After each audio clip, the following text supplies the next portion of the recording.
got to use my snowblower for the first time. Worked pretty well, but the snow was kind of a little wet and heavy.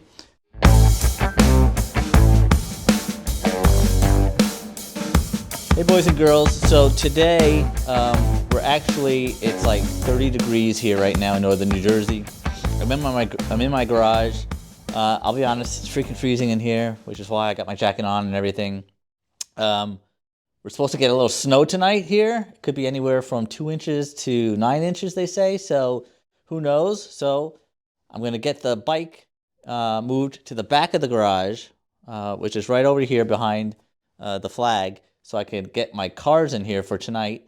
So watch me right now. The bike is just on the ground, normally on the Jiffy stand.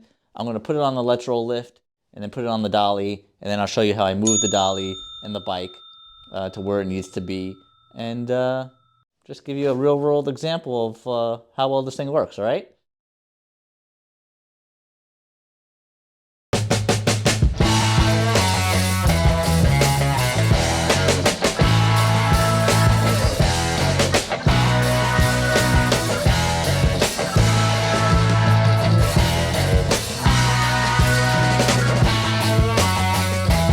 It's already starting to tilt over a little bit. Just want to make sure it's on right so it doesn't, whoop.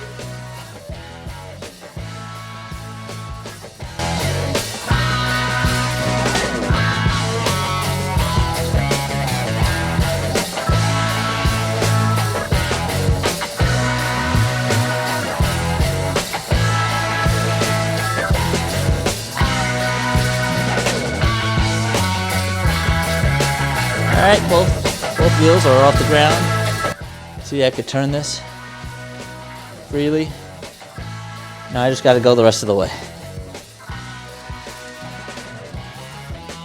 I'm using a torque wrench to turn the nut with a deep socket on it.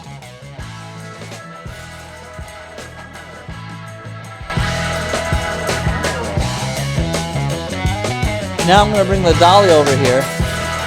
I still think I got to get the bike higher to get it under, but I'm only going to lift it as much as I need to get it on the dolly. I don't have to go all the way up. Let's check it out. Nope. Still got a ways to go.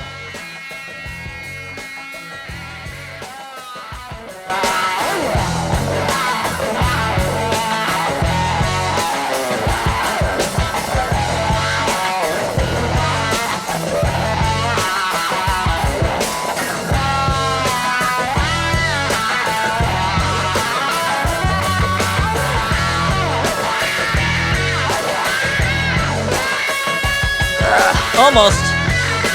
You really do actually have to get the lift almost all the way up to get the dolly under it. It's just the way it is.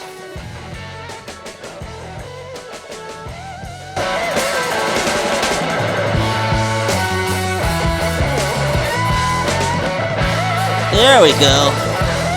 There we go. All right. That looks pretty good. Lock that on. Look like we're in good shape. Now I can lower it. So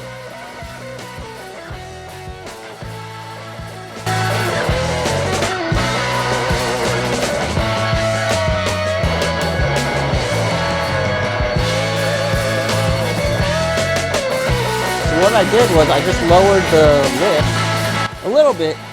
So now the bike's on the dolly, so I don't have to lower the lift all the way, because when I go take the bike off the dolly, I'll just put the lift back up and I'll already be halfway there. Looks like the bike's on there.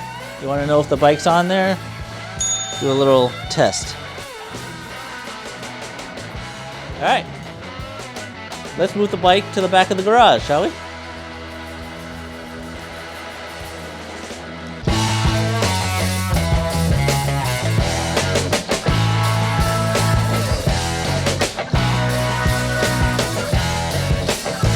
I gotta say, it's rolling very smoothly.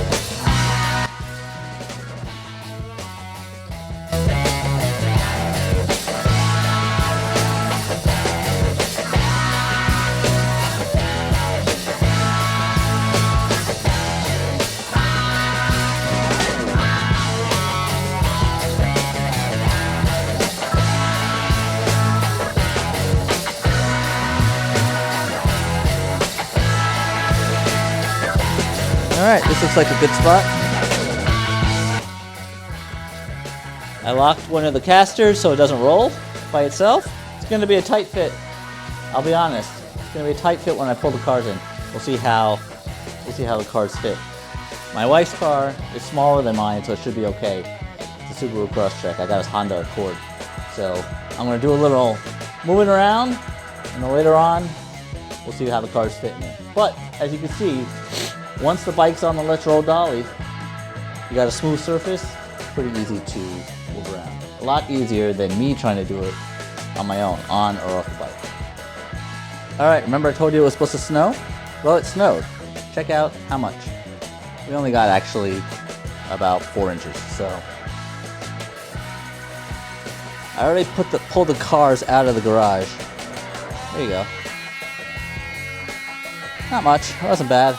I got to use my snowblower for the first time. It worked pretty well, but the snow was kind of a little wet and heavy, so it didn't work too well. But here, I want to show you what the garage, where the bike was in the garage, and the both cars fit with the bike on the Let's Roll dolly in the back. Here, let me show you. All right, there's the bike, and that's where it was. You see, it's on the Let's Roll. It was right in front of this pole, which is perfect because the cars are on either side of that, so that wasn't a problem, you know, with this sticking out or anything. There's the back of the garage. I rolled it right there, like you saw. One car went right here, and it came up, you know, pretty close right there, but, you know, close is fine as long as it's not touching. The other car, same thing, right here, pulled in, had a little more space, so it was like right about there or so. Anyway, worked perfectly, and I'm going to keep it on the lift until the roads are dry and it's mild enough for it to take out for a spin. On a side note, and I'll do a short video maybe another time, I changed the pin code on my bike since I bought it, and if you don't know what that is, you can do a quick search on YouTube and find a video about it. But it's basically a security feature if you lose your key fob. Anyway, I'll do another video on that. But for now, stay safe, everybody.